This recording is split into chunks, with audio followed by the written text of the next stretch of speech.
சங்கீதம் 36.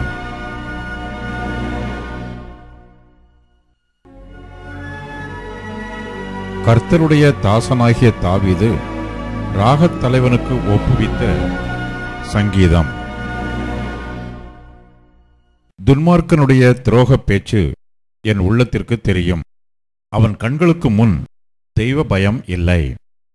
அவன் தன் அக்கிரமம் அருவருப்பானது என்று காணப்படுமளவும் தன் பார்வைக்கேற்றபடி தனக்குத்தானே இச்சகம் பேசுகிறான்.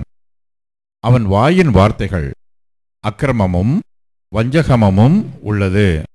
புத்தியாய் நடந்து கொள்வதையும் நன்மை செய்வதையும் விட்டுவிட்டான். அவன் தன் படுக்கையின் மேல் அக்கிரமத்தை யோசித்து நல்லதல்லாத வழியிலே நிலைத்து பொல்லாப்பை வெறுக்காதிருக்கிறான்.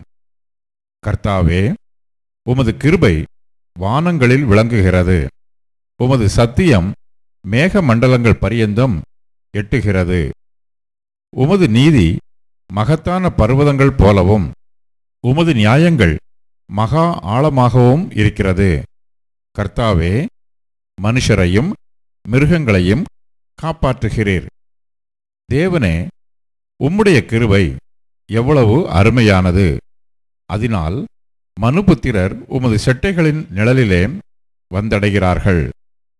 உமது ஆலயத்திலுள்ள சம்பூரணத்தினால் திருப்தி அடைவார்கள். உமது பேரின்ப நதியினால் அவர்கள் தாகத்தை தீர்க்கிறீர். ஜீவ ஊற்று உம்மிடத்தில் இருக்கிறது. உம்முடைய வெளிச்சத்திலே வெளிச்சம் காண்கிறோம். உம்மை அறிந்தவர்கள் மேல் உமது கிருபையையும் செம்மையான இருதயம் உள்ளவர்கள் மேல் உமது நீதியையும் பாராட்டி அருளும். பெருமைக்காரரின் கால் என்மேல் வராமலும் துன்மார்க்கருடைய கை என்னை பறக்கடியாமலும் இருப்பதாக. அதோ, அக்கிரமக்காரர் விழுந்தார்கள், எழுந்திருக்க மாட்டாமல் தள்ளுண்டு போனார்கள்.